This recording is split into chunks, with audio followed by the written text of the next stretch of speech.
So this is Bill. He's going to explain to us a little bit about Rising Beck. If you'd like to explain a bit about the layout, it'd be great. Okay, well, it's N gauge.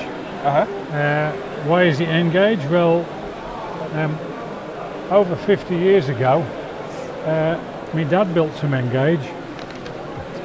All right. Okay. And so I suppose it's just something I've always had an interest in.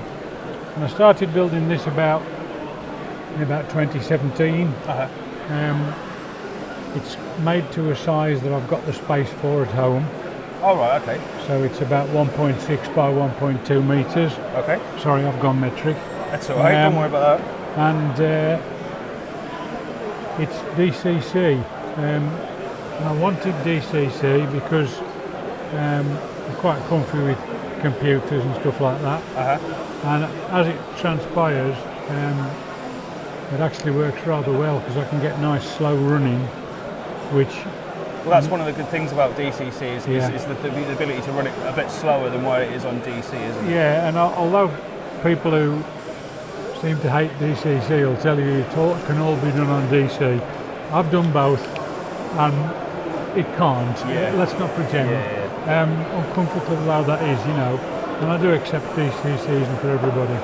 But what I like about it is you can just have a big roster of locomotives and just pick the one that you're running, whichever it is. I've now managed to forget which one I'm running.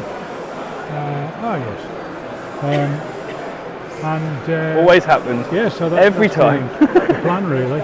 Never intended to take it to any shows, but I'm a volunteer at Wensleydale Railway, and when they had their first show, they've done 3 now, but it's 2 years ago. I took this along because I'm a member, and I had a couple of invites, and so I've been to a few shows, and people say it's all right. I didn't think it was good enough, but perhaps it is. So, I believe it is. It's a beautiful layout. Thank you. It's really, really nice.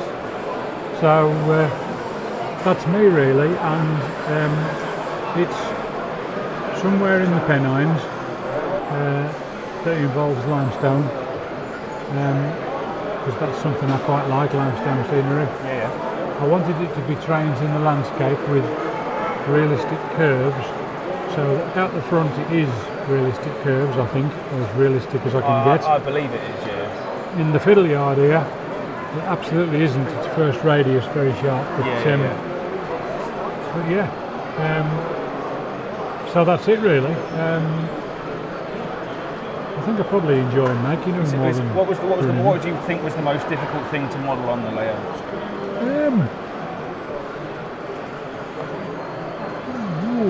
That's a really good question. Especially, I think you see a lot of layouts that are just flat. Now, that's not a criticism of anybody's layout. No. But in reality, not much of the world is flat. Maybe in the Fens it is, but so I wanted it to look like trains in the landscape, which is why I had the valley, which took a bit of doing, but the rest of it, I just made it up as I went along. I don't know really. I spent hours and hours on the foliage, but that's just time consuming to keep adding bits here and there to try and make it look like it's something that's grown wild. But don't look too closely because there's plenty of rough edges. Oh no. To be honest, I've been looking at it and I don't think there's not many rough edges around it, to be honest. Well, I could show. You could probably tell me quite a few, but you're the one that's built it, so that's fair. But I started with 2 of the signals on the main line. You control them from DCC, and then I realised when I got people helping me, it was very easy to run past a red light. So I've fitted automatic signals now, so that when a train passes, they change to red, and then a bit later. Are they via optical sensors? Or? Yeah, it's not optical sensor. And although the optical sensors say they work in a tunnel, I couldn't get them to work in the tunnel, which is why they're just outside. Which is a bit weird. I mean, it's infrared, it should do. It would make sense, wouldn't it? Yeah, so I don't know. But that's a bit unusual.